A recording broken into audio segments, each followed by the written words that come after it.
welcome to this episode of Act Real Studio Lounge.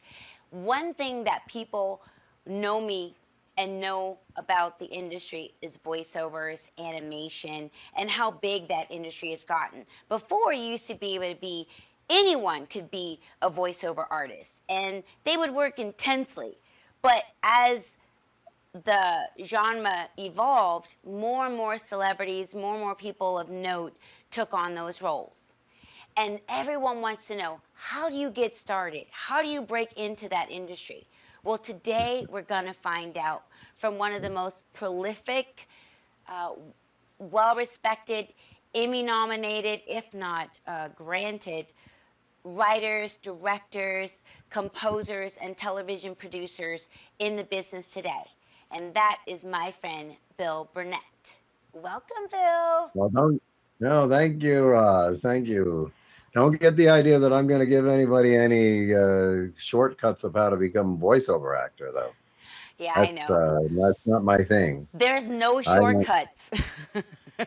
And I'll know that for a fact because going through this process, there's so much involved, and that's kind of what I wanted to let people like get up close and personal behind the scenes with someone who knows full well how this industry works, and especially this genre. And for those who are interested in creating songs, or who really have great lyrics, or think that they might have a really great germ of an idea that could make a great animated series, Bill Burnett is the person for Actro Studio who is going to be spearheading this incredible skill set for our platform. And we wanted to dive a little bit into that today, if you're cool with that. So I am wanted I to, cool with it? yeah. Yeah.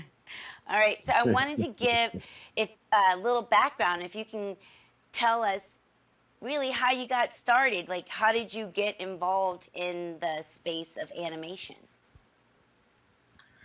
Well, it's an interesting story, Roz. I started out being a starving artist. I wanted most to be a recording artist, to write songs, and be a kind of a Paul Simon or a Joni Mitchell kind of a person, and I did all sorts of different artistic things through my 20s, and was basically the starving part of it. I aced.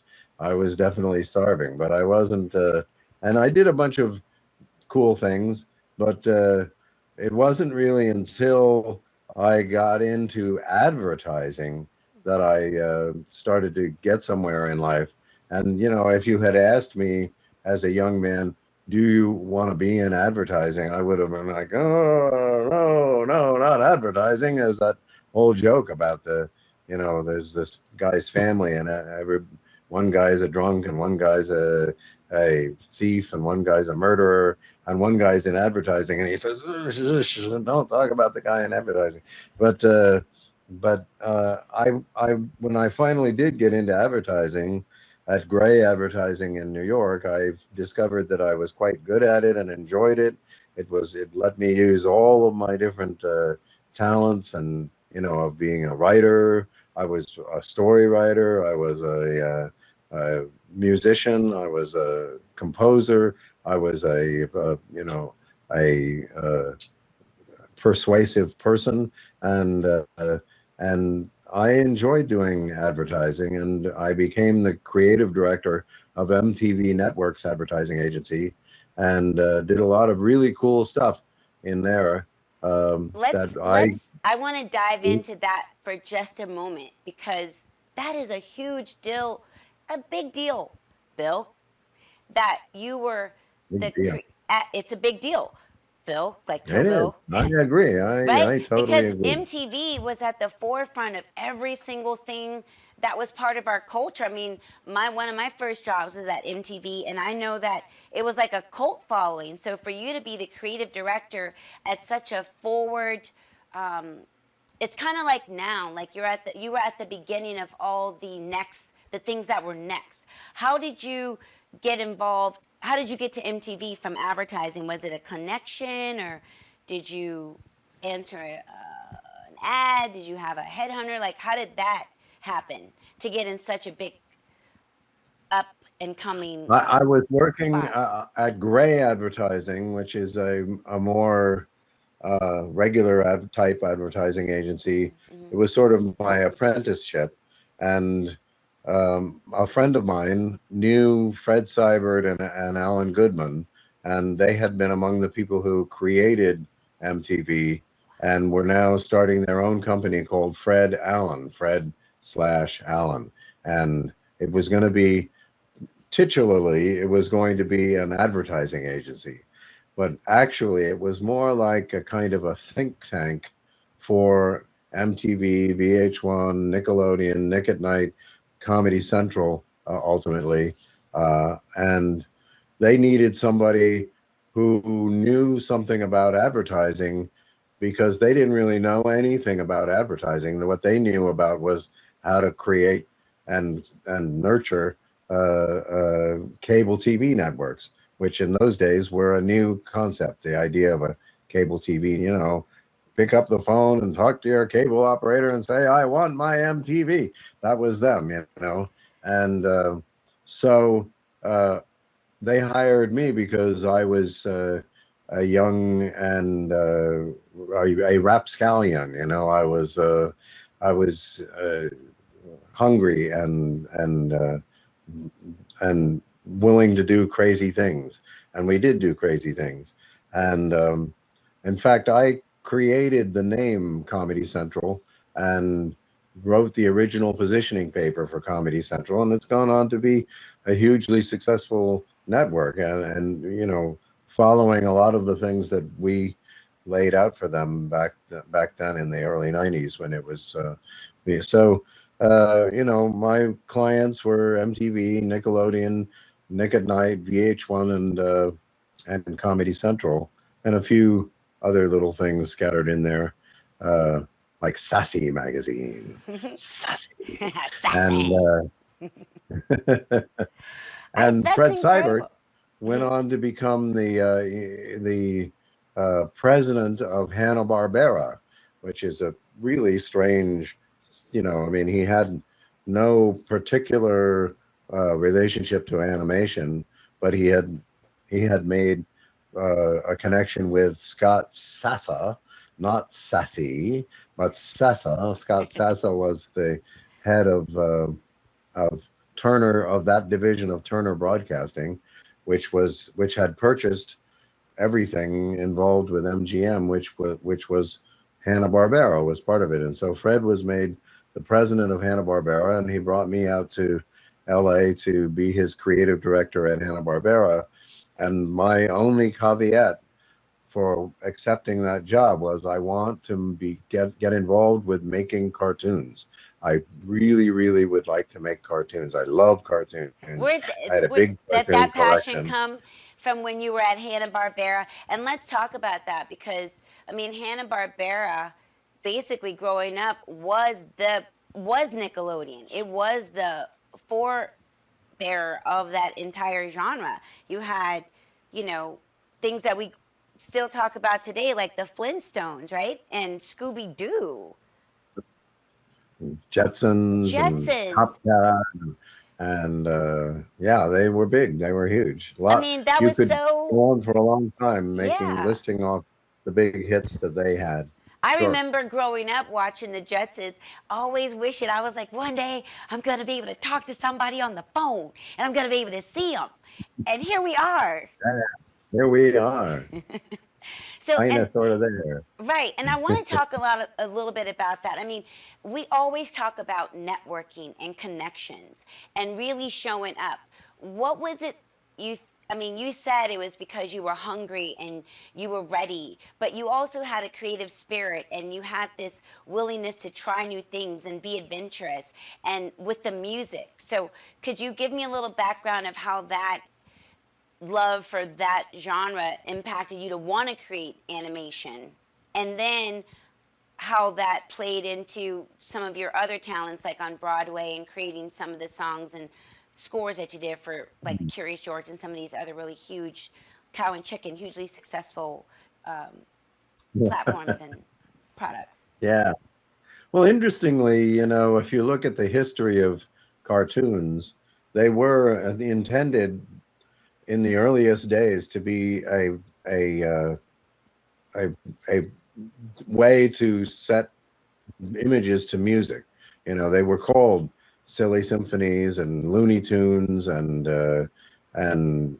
all, you know, all of the Fleischer cartoons had people like Cab Calloway and you know, Duke Ellington and people like that, and they were little pieces of music with visuals, and you know, there was so much music. So many of us, in watching like the Bugs Bunny cartoons and stuff, became familiar with the concept of opera through those things. You know, that's how most people of our age group, at least, knows opera. Surely the people who were doing who were at Termite Terrace, which is the nickname of the Warner Brothers studio, knew must have had opera as part of their um, you know, their upbringing, because they kept turning to opera over and over again, and songs in general, and I would say you know, also in addition to opera is classical, right?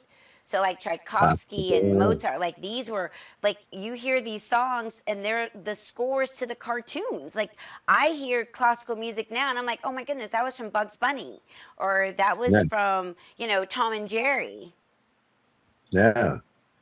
So you know, I mean, Bill Hanna, for instance, uh, when he was doing Tom and Jerry, and also when he did cartoons for Hanna Barbera, he he would set the storyboard on top of sheet music and time the his cartoons to the music, you know, and that's why those cartoons are just so perfectly put together, and just grab you and hit your funny bone, you know, so perfectly, because he was working it out musically. And That's so, a you know, gift that my you have too. musicality, Yeah, your music gifts are prolific, and let's get into that. well, my musicality went right into this attitude of cartoons. Um, Interestingly, by the time I started making cartoons, the skill of me of knowing how to hook music up exactly to cartoons had sort of atrophied.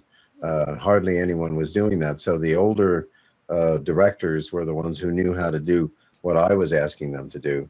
Uh, you know, people like Jaime Diaz, you know, was a great director. One of, you know, he could have been one of the all nine old men of Disney. He was trained by those people, and he was as good as those people.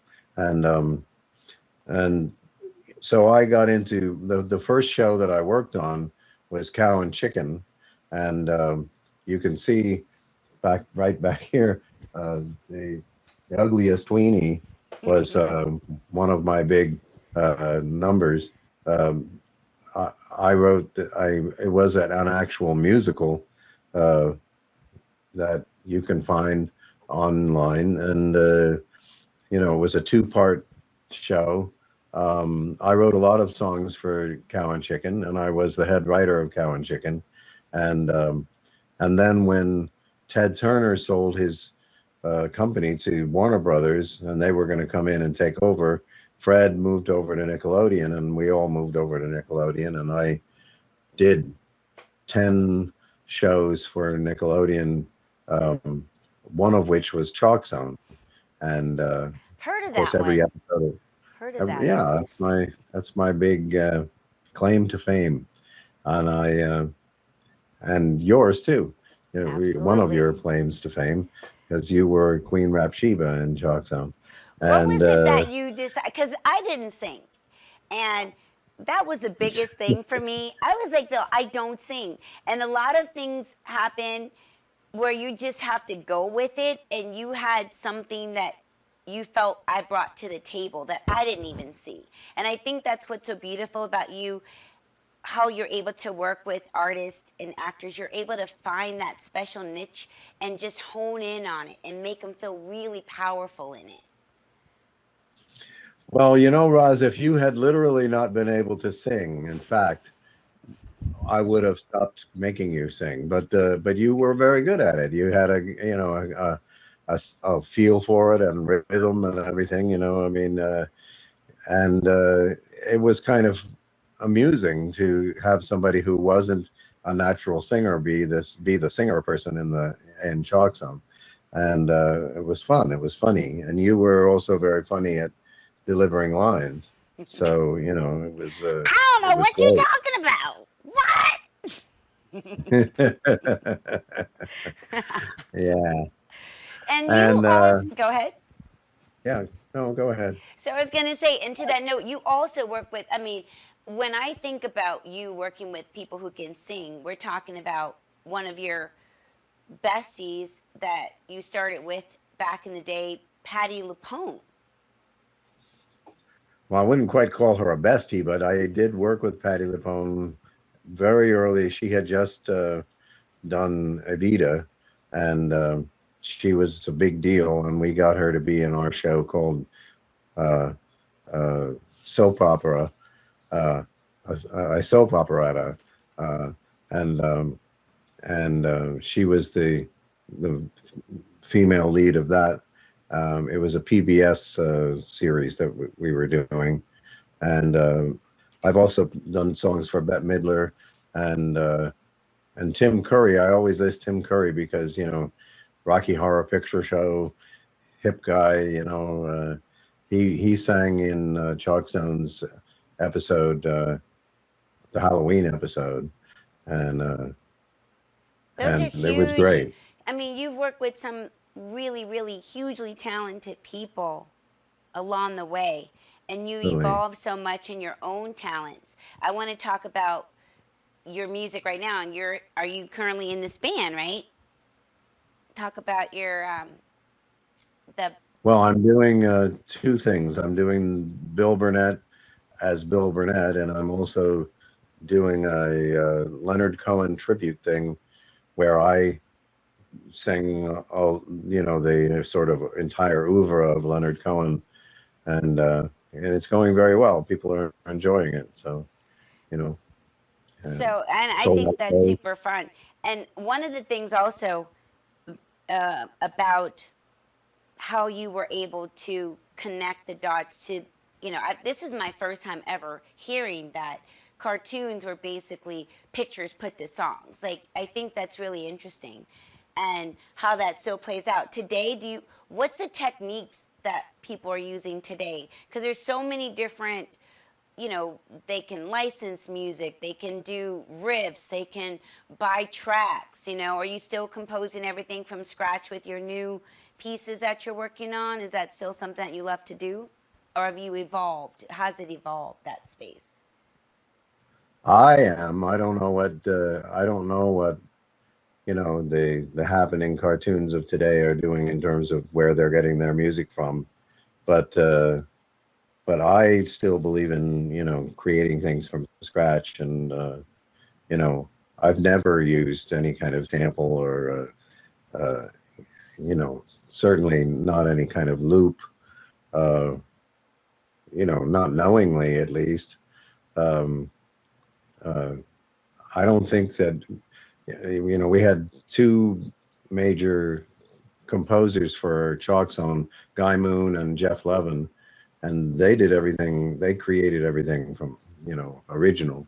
So which, and I created a lot of all of the songs for those shows. I You mean, know, that's a huge library.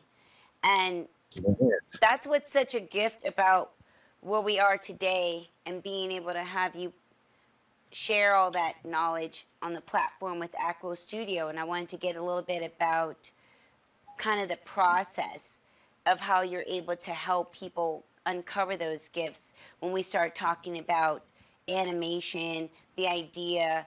Like, could you give me an idea of how you approach attacking what would be good? Like, how do you know if it's any good?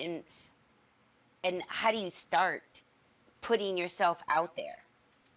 And how would you help the students? Like, what are the things that you think are most important that people need to know to kind of understand this genre and how they might use their gifts and talents in a variety of ways, be it voice, music, because music changes moods, it changes everything. Music makes the magic with what you're doing. Yeah. Well, there are three or maybe four basic segments of the audience for animation. There's preschool, and that has a certain approach to putting stories together and what you can and can't do and say. Mm. And then there's the classic um, kid demo, which is usually uh, talked about as being 6 to 11, but I don't think it's really been 6 to 11 for quite a long time, and it's probably 6 to like 16 or 17, and then there's the uh, more adult type cartoons like BoJack Horseman, and then of course there's feature animation, which is intended to be for a general audience, um, and a lot of those things. I mean, if you look at all the Pixar stuff, clearly the way they develop shows is by thinking of adult problems, like the Expendables, Mm. or people who have gotten too old and fat to do what they used to do, and so they're put out to pasture, but now they're brought back. Or Finding Nemo, he brings his family to what he thinks is going to be a wonderful place for them to live on the coral reef, and then they get attacked by predators, and he loses his entire family, including his wife, except for the one child. So he becomes overly protective of that one child, which is why Nemo runs away and has to be found. And It's so Up, incredible how and these really adult serious themes make their way into these animated classics, even stuff like, you know um, Beauty and the Beast, the or Beast, yeah, you indeed, know even my yeah, favorite, like I love Lion King, but they really get dark. Even Bambi got dark, and you think absolutely, about but you don't. It's like extended reality. You're able to have empathy. I love what animation does is it teaches us empathy. It teaches us how to process really difficult things in a right. more cohesive and, I guess, palatable manner, that you can actually absorb the information and not be overwhelmed by it.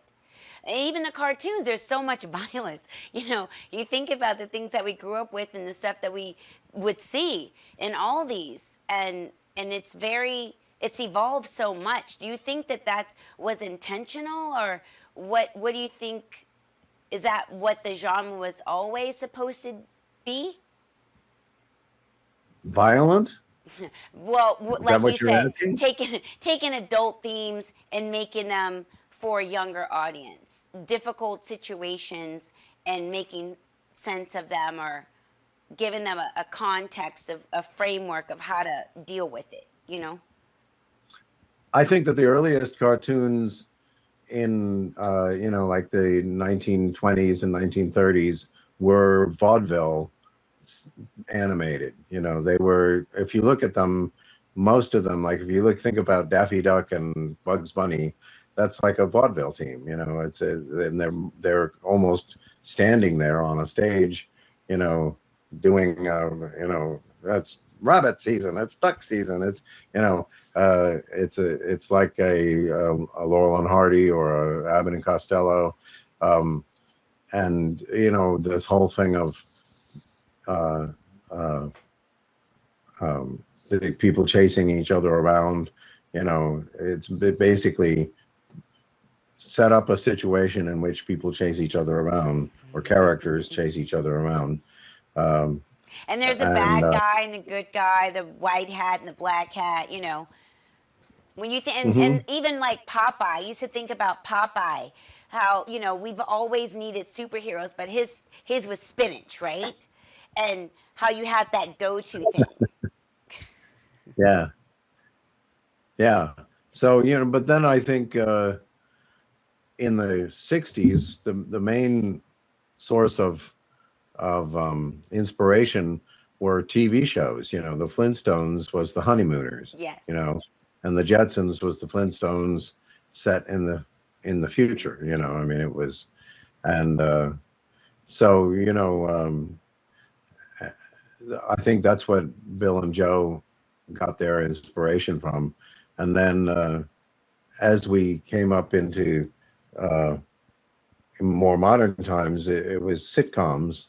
You know, The Simpsons is a sitcom, just doing things that are a little stranger and a little more raunchy than you would have in a regular sitcom. And then in modern times, we've gotten into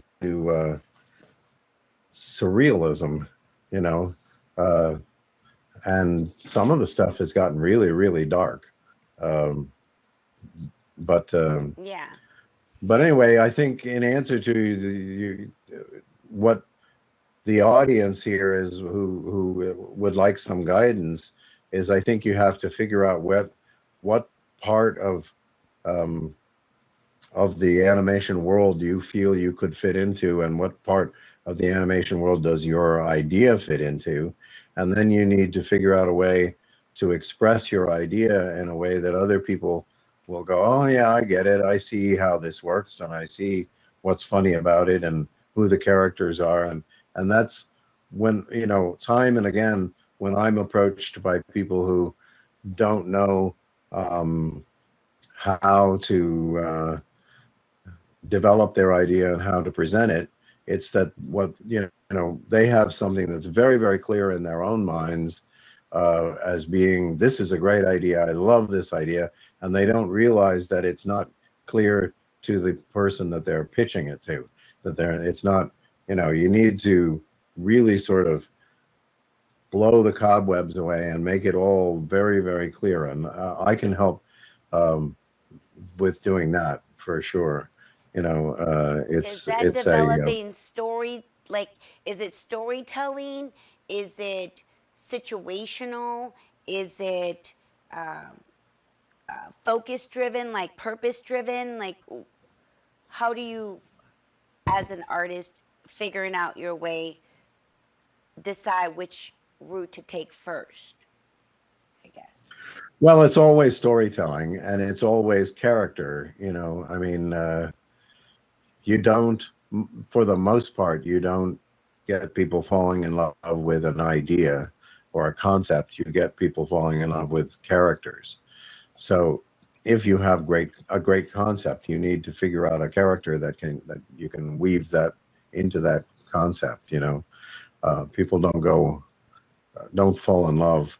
They like what's Bugs Bunny was able to fit himself into every concept.